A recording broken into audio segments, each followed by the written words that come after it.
Oke coy. Bismillahirrahmanirrahim. Assalamualaikum warahmatullahi wabarakatuh. Kurang semangat nih. Kita ada di mana sekarang? Udah tahu. Ini tempat di mana? Monumen Jogja Kembali. Singkatannya adalah Monjali. Tahu arti Monjali? Monumen Jogja Kembali. Loh, ada arti yang lain. Monjali itu sebenarnya punya arti menolak untuk dijajah kembali. Itu Monjali. Alhamdulillah. Segala puji bagi Allah, Allahu Rabbul Alamin. Allah yang memiliki segala apa yang ada di langit dan di bumi ini. Subhanallah. Ada satu ayat namanya ayat kursi. Ini ayat Masya Allah. Ada sebuah kebiasaan kalau pengen mulia, banyak-banyak baca ayat kursi. Akhirnya Alhamdulillah, sabab seringnya baca ayat kursi, dia punya kursi. Begitu duduk di kursi, lupa sama ayatnya. Akhirnya hidupnya kebelinger. Kalau kebelinger bahasa Jogja ya apa sih? Blangsak.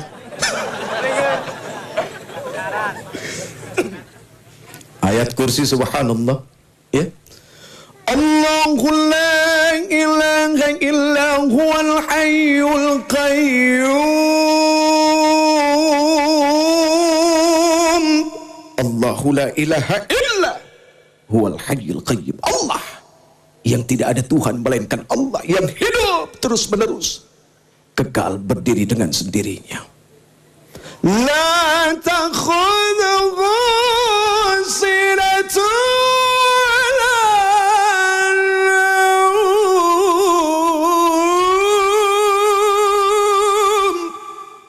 La takhudhuhu sinatun wala naum. Allah nggak pernah ngantuk. Apalagi gintur, tidur. Tidur bahasa Jogja apa? Hah? Sare. Dicek.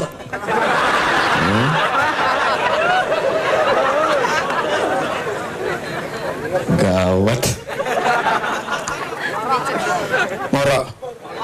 Ngora iki.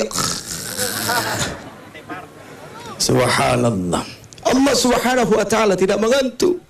Karena yang namanya ngantuk itu sifat makhluk. Sementara Allah Subhanahu wa ta'ala adalah Al-Khaliq. Subhanallah. Allahumma salli wa sallim wa barik wa karrim ala nabiyyina Muhammadin. Angkat tangan. Salatan tukhrijuna biha min dhulumatil wahmi. Amin. Wa tukrimuna binuril fahmi. Wa tudihu lana ma ashkala hatta yafhama innaka ta'lamu wa la na'lam. Innaka anta adlamul ghuyub. Wa innaka ala kulli syai'in qadir. Wa ala alihi wa ashabihi ajma'in amma ba'd. Satu, untuk mengungkapkan kedahsyatan keberhasilan Rasulullah. Apa? Rasulullah TOP, BGT, SKL. Oke coy? Itu sudah cukup mengungkapkan siapa sebenarnya jati diri Rasulullah SAW. Tapi ada aturan. Aturannya apa? Ya Nabi salam alaika, ya Rasul salam alaika, ya Habib salam alaika, salawatullah alaika. Ya Rasul kau bawa cahaya menyinari alam buana, bumi tandus subur kembali, rasa gembira di hati. Allah ya Nabi salam alaika, ya Rasul salam alaika, ya ya Habib salam alaika salawatullah. Lahirmu membawa rahmat, memimpin ke jalan selamat. Akhlakmu yang sungguh memikat, contoh buat seluruh umat. Allah ya Nabi salam alaika, ya Rasul salam alaika, ya Habib salam alaika, salawatullah alaika. Hadirin pemirsa di rumah, kita kembali setelah gema yang berikut ini. Oke, saya.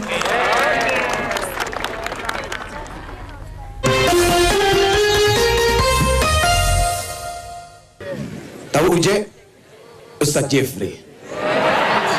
Baik, hadirin Monjali, kita jalan-jalan sebentar ke sini.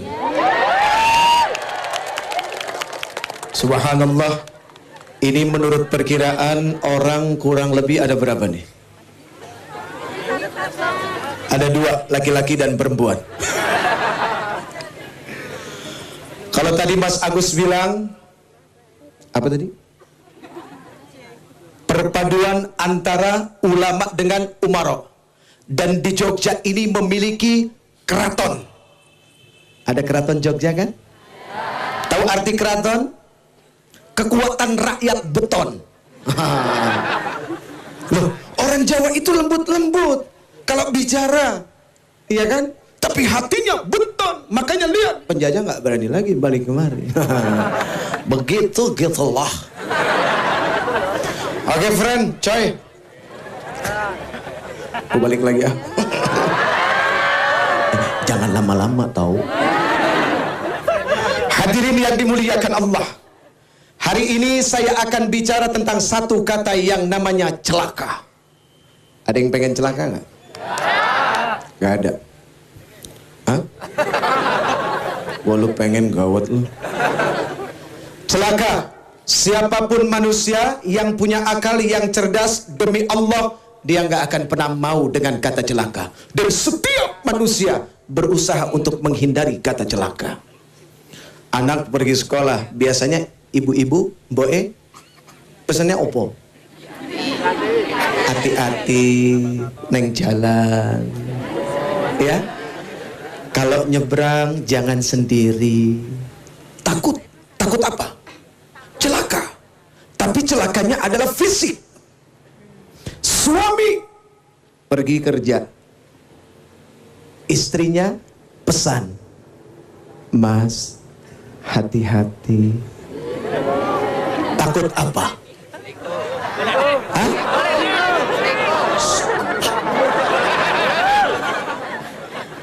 Takut celaka. Dan itu adalah celaka-celaka fisik. Ada anak manjat pohon. Ibu, tuh, anak siapa sih kamu? Padahal anak dia. Takut jatuh. Kenapa? Takut celaka. Tapi celakanya adalah celaka fisik. Ada anak minta dibelikan mobil sama orang tuanya, nggak dikasih. Takut apa? Bukan nggak punya duit ibunya. Iya, takut celaka. Nih nginget nih Ramadan yang suka trek-trekan, friend. Kepala lu cuma satu, friend. Bukan, kalau pecah Ramadan nggak ada gantinya Lebaran. Iya, suka sedih aja. Kesian Pak polisi, tengah malam harusnya tidur, malah akhirnya jagain. Bener nggak Pak? Pak. Mereka adalah sahabat kita, insya Allah. Amin ya Rabbal. Nah, hadirin yang dimuliakan Allah, baginda yang tercinta Muhammad bin Abdullah alaihi salatu wassalam menyampaikan alamatus saqawati arba'ah. Tanda celaka itu ada 4. Ya, tanda celaka ada 4. 1. Nisyanudz dzunubil madhiyah wa hiya 'indallahi mahfuzah. Tanda celaka yang pertama adalah orang yang lupa akan dosa yang pernah dilakukannya. Padahal demi Allah, setiap keburukan, kemaksiatan, dosa, Allah subhanahu wa ta'ala mencatat dengan sebaik-baiknya tanpa dikurangi, apalagi ditambahkan. Makanya tadi lagunya Mas Opik jelas ya. Astaghfirullah, astaghfirullah. Enakan mana? Kan iya, lu tahu aja enakan Mas Opik. Subhanallah. Ingat, kullu bani Adam khata. Setiap anak keturunan Adam yang namanya manusia, dia akan senantiasa bikin salah. Tapi subhanallah, di mata Allah subhanahu wa ta'ala, wa khairul khata'in at-tawwabun. Sebaik-baik orang yang bersalah adalah mereka orang yang bertobat. Ingat, Allah subhanahu wa ta'ala memiliki kamera. Kamera-kamera kayak gini sih kecil. Kamera yang sekarang nih kecil. Biarpun harganya mahal, kalau saya ngumpet begini kelihatan nggak? Nggak kelihatan. Itu kameranya manusia. Iya kan? Kalaupun dia bisa memotret, demi Allah tidak lebih daripada menangkap jasad. Batin, hati nggak bisa diterobos. Tapi Allah subhanahu wa ta'ala memiliki kamera. Wa inna alaikum lahafidhina kiraman katibina ya'lamuna ma taf'alun. Wa inna alaikum lahafidhina kiraman katibina ya'lamuna ma taf'alun. Dan sungguh Allah subhanahu wa ta'ala memiliki mereka yang senantiasa mengawasi kita, kiraman katibin, yang mencatat amal baik, amal buruk. Demi Allah, ya'lamuna ma taf'alun, amat sangat tahu apa yang Ujet lakukan. Gue daripada nuduh orang, mendingan nuduh sendiri aja dah. Kadang-kadang nuduh orang lain suka gak enak, friend. Aduh, Masya Allah. Baik, berapa tadi? Baru berapa? 1. 3-nya tahun depan. Kita akan kembali setelah gemah yang berikut ini.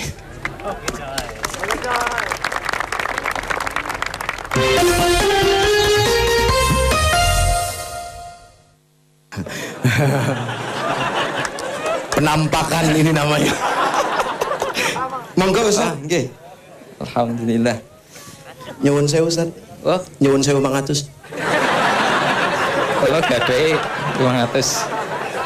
Alhamdulillah. Ustaz enggak takut bisulan? Kualat nih. Jangan Ustaz, tapi emang panas sih bawahnya. Gimana Ustaz? Ini namanya sahabatan. Sehat Ustaz. Pengen ya. Kita tetap akrab, tetap manusia biasa yang kadang-kadang suka kesalahan, biasa itu. Yes. Ustaz, Ya, gimana? hari ini kita ngumpul di Monumen Jogja kembali. Jogja kembali. Iya. Kira-kira buat Ustaz sendiri punya arti yang berbeda nggak sih? Monumen Jogja kembali. Iya. Setahu saya, Monumen Jogja kembali itu satu bangunan, Ustaz. Satu Bangunan. bangunan. Ya. Oke. Namanya Monumen Jogja kembali, Ustaz.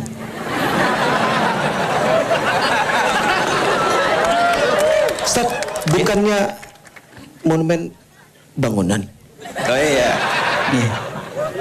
Ya udah Ustaz, kita lama-lama jadi Sri Mulat nih. Hari ini kita bicara tentang celaka. Tentang celaka, Ustaz. Iya. Tadi saya sudah sampaikan Iya. 1 dari 4 tanda celaka. Betul. Nah kira-kira untuk Ustaz sendiri ada nggak sih sesuatu yang celaka yang kalau seandainya Iya. itu dimiliki oleh manusia maka dia akan rendah hina di mata Iya. Allah Subhanahu Wa Taala. Celaka itu, Ustaz. Demi Allah, Ustaz. Oh itu punya gua. Oh iya. Dia suka ngambil punya orang. Kreatif gitu loh. Kita cuma pengen kasih tahu bahwa Ustadz itu akrab satu sama lain. Benar nggak Ustadz ya? Nggak ada iri hati, nggak ada dengki. Betul, Tulus Ustaz. ketika ngomong nggak dengki, memang nggak dengki Iya, kan gitu. betul. Saya sedang celaka ini, Ustaz. Terus Ustadz, Iya. Kecelakaan pada seseorang adalah ketika dia tidak berilmu, Ustaz. oh, Sungguh ketika celaka. tidak Iya. berilmu. Ketika ilmu tidak ada pada seseorang, sungguh dia akan mengalami banyak sekali kondisi celaka. Kenapa? Karena ilmu akan mengantarkan seorang pada keimanan, Ustaz. Ilmu akan mengantarkan seseorang pada keimanan. Jangan dikira bahwa iman itu sekedar percaya, iman itu sekedar yakin, tetapi dia satu proses yang harus dialami oleh seorang lewat satu proses berilmu. Ingatlah ketika Ibrahim alaihissalam di malam seperti ini melihat langit penuh dengan bintang. Maka apa yang dikatakan oleh Ibrahim, hadza rabbi, ini Tuhanku. Falamma afala, tapi ketika bintang itu tenggelam, Hilang. Iya. maka Ibrahim mengatakan, la uhibbul afilin, aku nggak suka dengan tenggelam. Malam berikutnya lihat yang lebih gede gitu aja. Nanti tidak kira-kira gede gitu ya. Lebih gede, biasa aja. Iya. Kalau memang Ustaz harus biasa. Iya, biasa. Seorang Jawa jadi harus bisa lebih gede gitu, Ustaz. Emang di sini gede apa? Terus maka Ibrahim mengatakan, hadza rabbi, hadza akbar. Ini Tuhanku karena ini lebih besar ketimbang yang kemarin gitu. Falamma afala, tapi ketika bulan itu pun tenggelam, Ibrahim mengatakan, la uhibbul afilin, aku nggak suka dengan tenggelam seperti ini. Pagi hari mulai tampak sesuatu yang lebih besar lagi, yaitu matahari, dan lebih terang Ustaz. Iya. Lebih terang memang. Lebih terang. Ibrahim matahari. Hari punya mata. Hari yang itu. Terus Ibrahim mengatakan, ini mungkin Tuhanku. Tetapi ketika senja mulai menjelang dan matahari itu pun tenggelam, Ibrahim mengatakan, aku nggak suka dengan tenggelam seperti ini. Tuhanku adalah menciptakan bulan, bintang, matahari, langit dan bumi. Inni wajjahtu wajhiya fataras samawati wal ard hanifan musliman. Aku hadapkan wajahku pada yang menciptakan langit, bumi, bintang, bulan, dan semua yang ada. Bintang. Ini bintang. Iya. Bintang, Ustaz. Antum habis makan apa sih? Enggak, tadi dengarnya apa, Ustaz? Buntang. Oh. Repot kalau bunting itu yang kacau lagi. Ya. Saya tadi sedang pikir bunting gitu, Ustaz. Bintang, ya. Akhirnya sampailah Ibrahim alaihissalam ini kepada keyakinan sesungguhnya, yaitu Allah lah yang menciptakan semua ini. Subhanallah. Keyakinan, keimanan Ibrahim itu lewat proses berilmu sampai pada keyakinan yang demikian. Iya. Maka orang yang tidak punya ilmu dia akan tersesat. Dan itulah celaka yang sesungguhnya, Ustaz. Subhanallah. Celaka berikutnya adalah ketika orang punya ilmu tapi tidak diamalkan, Ustaz. Ya. Apa maksudnya? Iya, aja. Emang nggak boleh? Boleh. Ayo kita ulang. Celaka adalah ketika ilmu tidak diamalkan, Ustaz. Masya Allah. Kan nggak boleh. Terus? Ya, diamalkan, Ustaz. Iya. Jadi kasajaru bila thamar. Iya, betul. Jadi ilmu yang tidak diamalkan itu seperti pohon tumbuh tidak berbuah. Wah. Itu. Tapi kalau pohonnya memang tidak ada buahnya, Ustaz. Itu sih.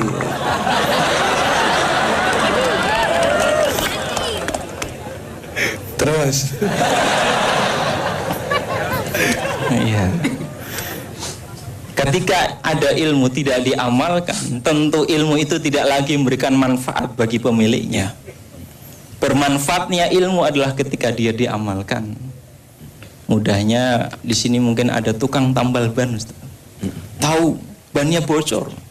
Ini harusnya ditambal, sebelah sini yang bolong gitu. Tapi tidak segera ditambal, Ustaz. Oh. Tetap bocor juga. Iya. Pulang nggak bakal makan. Iya, celaka, Ustaz. Celaka Gitu. Ketika tidak diamalkan maka tidak ada manfaat pada ilmu yang dia miliki. Iya. Kecelakaan juga adalah ketika seseorang punya ilmu tetapi dia tidak mendasari ilmunya itu dengan keimanan kepada Allah Subhanahu wa taala, tetapi lebih maksud saya, Ustaz.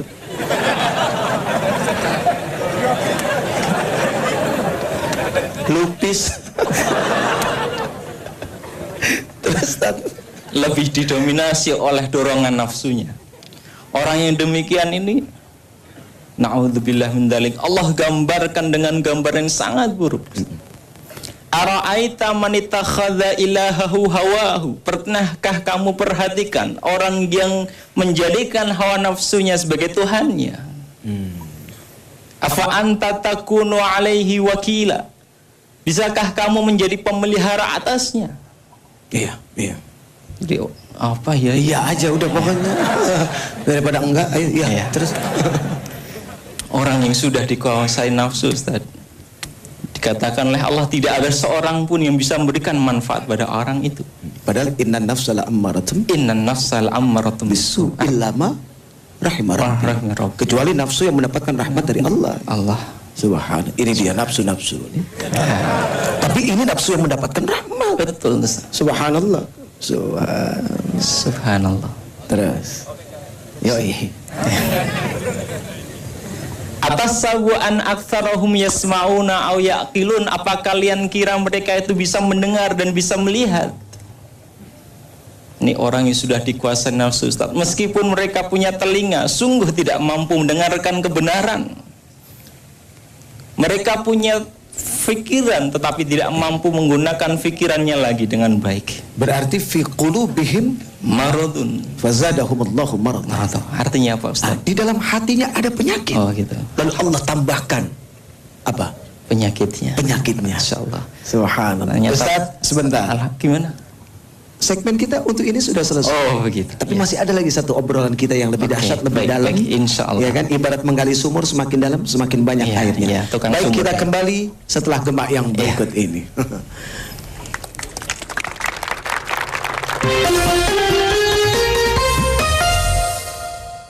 Pemirsa yang dimuliakan Allah, subhanallah, lihat Allah subhanahu wa ta'ala menurunkan curahan rahmatnya.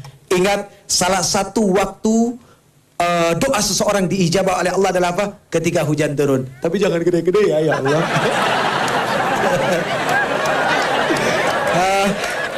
30 menit lagi aja ya. 30 menit lagi ya. Iya, bentar. Baik, hadirin subhanallah, tadi kita sudah mendapat sesuatu dari Ustadz Sigit. Sekarang saya pengen terusin. Sisa dari 3. Tanda celaka yang pertama adalah orang apa tadi? Yang lupa kalau dia melakukan dosa padahal itu dicatat oleh Allah Subhanahu wa taala. Yang kedua wa dzikrul hasanatil madiyah wa la yadri aqbilat amruddat. Orang yang suka mengungkit-ngungkit, mengingat-ingat kebaikan-kebaikan yang telah dilakukannya di masa lalu padahal demi Allah belum tentu diterima apa tidak oleh Allah.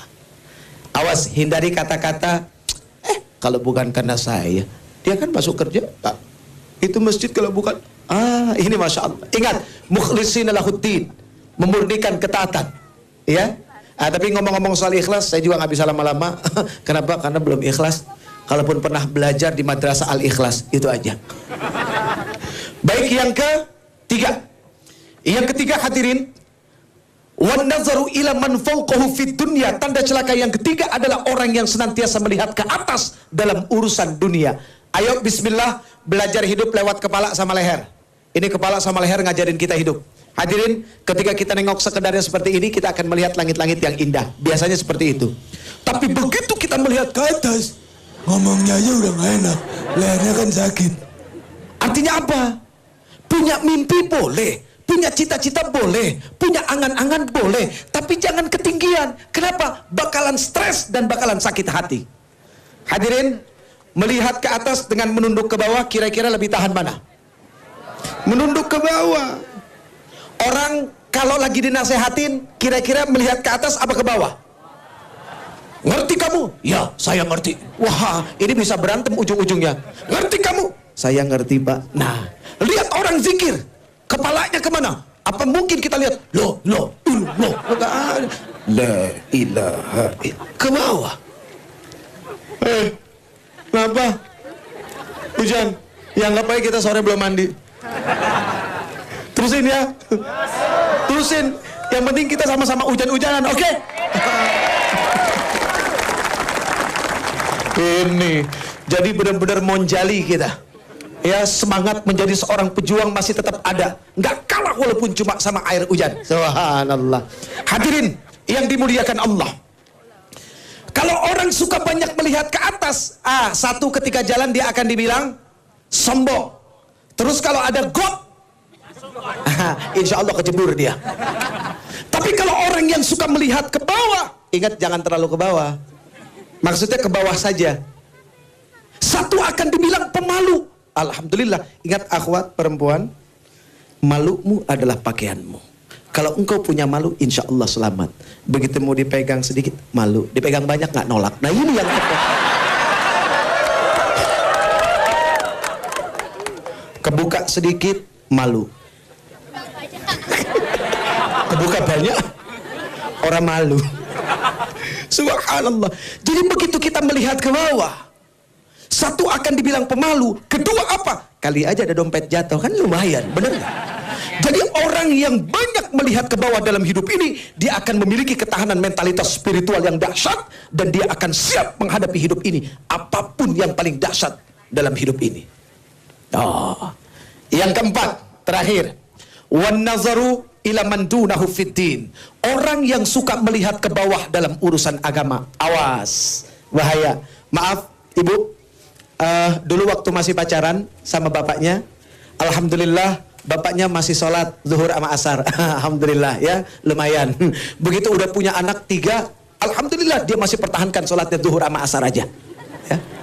Tapi karena ibu-ibunya rajin ngaji, merasa punya tanggung jawab. Tanggung jawabnya apa? Waj'alna lil muttaqina imama. Waj'alna lil muttaqina imama. Ya Allah, jadikanlah kami tuh suami yang bertanggung jawab, jadi contoh yang baik. Akhirnya apa? Punya tugas dan kewajiban untuk negor. Mas, nyuwun sewu mas, nggak pakai mangatus. Enggak, cuma pengen ngingetin aja. Dulu waktu masih pacaran, sholatnya duhur sama asar aja. Sekarang udah punya anak 3, masih duhur sama asar. Ditambah dong mas. Kebetulan masnya imannya lagi anjlok. Ngomong apa kamu? Dengerin ya. Masih lebih baik masmu daripada kakakmu. Wah, orang lain dibawa-bawa. Daripada kakakmu nggak pernah sholat sama sekali, lebih baik aku. Nah ini celaka. Kenapa? Urusan ibadah, urusan agama, senantiasa melihat ke bawah. Na'udzubillahi min dzalik. Ya Allah, tar dulu. Baik, hadirin yang dimuliakan Allah. Alhamdulillah, Ustaz, jazakumullah khairan kasir. Insyaallah, mudah-mudahan kita bisa ketemu lagi. Ya. Assalamualaikum warahmatullahi wabarakatuh.